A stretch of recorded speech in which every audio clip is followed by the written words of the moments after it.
ပြန်ကြားရေးနှင့်ပြည်သူ့ဆက်ဆံရေးဦးစီးဌာနခရမ်းမြို့နယ်လူထုအခြေပြုဗဟိုဌာန Community Center ခန်းမတွင်ဆောင်းရာသီတွင်ကျန်းမာအောင်နေထိုင်နည်းများအကြောင်းအသိပညာပေးတော်ရှိုးကိုယနေ့နေ့ကယခုလိုဆွေးနွေးခဲ့ကြပါတယ်ရှင်မင်္ဂလာပါဆရာမဒီနေ့ပြုလုပ်တဲ့အသိပညာပေးတော်ရှိုးမှာပေါ့နော်ဒီဆောင်းရာသီမှာကျန်းမာအောင်ဘယ်လိုနေထိုင်သင့်ပါတယ်လဲဘယ်လိုစားစာတွေစားတောက်သင့်ပါတယ်လဲဆိုတာလေးကိုလည်းဆွေးနွေးပြပါအောင်ရှင်မင်္ဂလာပါရှင်ကျမကတော့ခရမ်းမြို့နယ်တိုင်းစေကူဌာနမှာမြို့နယ်တိုင်းစေမှုဒေါ်လာမြတ်တက်ဖြစ်ပါတယ်ကျမဒီနေ့ပြောကြမယ့်အကြောင်းအရာကတော့ဆောင်းရာသီနဲ့ကျန်းမာအောင်နေထိုင်နည်းဖြစ်ပါတယ်ကျမတို့မြန်မာနိုင်ငံမှာဆိုရင်နွေရာသီမိုးရာသီဆောင်းရာသီဆိုပြီးရာသီ၃ခုရှိတဲ့အနက်ဆောင်းရာသီကတစားမုံလာပြည့်ကျော်တရက်နေ့မှာတပေါင်းလာပြည့်နေ့ထိဆောင်းရာသီဖြစ်ပါတယ်ဆောင်းရာသီကပုံမှန်ချိန်တဲ့အေးပြီးတော့ချမ်းစိမ့်တဲ့ရာသီဥတုဖြစ်တဲ့အတွက်ဒီဆောင်းရာသီမှာဖြစ်များတဲ့ယောဂတွေကတော့အေးမိနာစီချောင်းဆိုးခြင်းလေချောင်းနာခြင်းတုပ်ကွေးဖျားဖျားခြင်းအဆစ်မြစ်ကြိုက်ခဲခြင်းဆုပ်အေးမိခြင်းနဲ့ဆုပ်ရောင်ဆုပ်ပွားခြင်း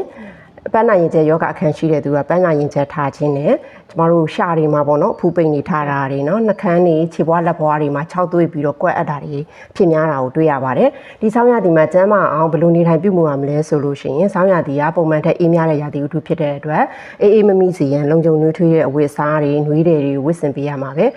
အေးမမိစီရန်လုံခြုံနွေးထွေးတဲ့နေရာတွေမှာနားယူခြင်းတွေအိတ်တဲ့နေရာမှာလုံခြုံထုံနွေးထွေးအိတ်ဆက်ဖို့လည်းလိုအပ်ပါတယ်ပြီးတဲ့အခါမှာကျမတို့ဒီကိုယ်လက်လှုပ်ရှားမှုတင်းနဲ့ကိုယ်လက်လှုပ်ရှားမှုလေးကိုလည်းပြုလုပ်ပေးသင့်ပါတယ်ပန်းနာရင်ကျဲယောဂအခန်းရှိတဲ့သူဟာဆိုရင်ဆက်လက်တောက်ခြင်းတွေကိုရှောင်ကျဉ်ပေးဖို့လိုအပ်တယ်အနားယူပေးဖို့လည်းလိုအပ်ပါတယ်ရှင်အစားအသောက်အနေနဲ့ကတော့စောင်းရာသီမှာဆိုရင်အာဟာရမြတ်တာစားတောက်ရန်လိုအပ်ပြီးတော့ကျမတို့တိုင်းစေပညာနေရမှာဆိုရင်နှွေးချိုမိုးခစောင်းကျင်ဆိုတဲ့အတိုင်းပေါ့နော်စောင်းရာသီမှာအချင်းတက်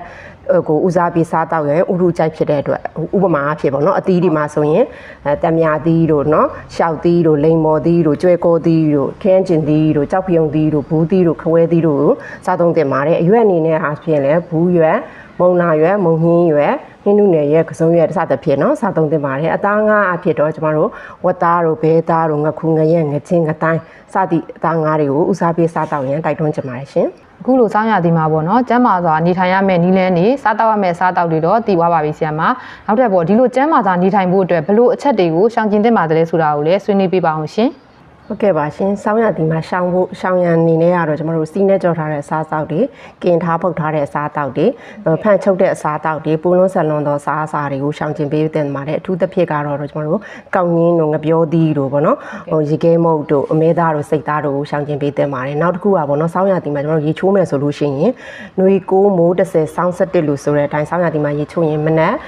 17နာရီအရာတွေပြီးတော့3နာရီတွင်ရေချိုးပေးဖို့တိုက်တွန်းပါတယ်ဒီနေ့ပြောကြားတဲ့ဆောင်းရာသီနဲ့ကျန်းမာအောင်နေထိုင်နည်းဒီမှာဘယ်လိုစားတောက်ရမလဲဘယ်လိုနေထိုင်ရမလဲနဲ့เนาะဘယ်လိုရှောင်ကျဉ်ရမလဲစားဘယ်လိုနေထိုင်ပြုမှုရမလဲဆိုတာလေးကိုလိုက်နာကျင့်သုံးပြီးတော့ကျန်းမာပါစေကြောင်းဆုမွန်အောင်တောင်းရင်းနဲ့ညီကုန်းချောရပါတယ်ရှင်ယခုသတင်းအားပြန်ကြားရေးနှင့်ပြည်သူ့ဆက်ဆံရေးဦးစီးဌာနခရမ်းမြို့နယ်ရုံးမှပေးပို့ထားခြင်းဖြစ်ပါတယ်ရှင်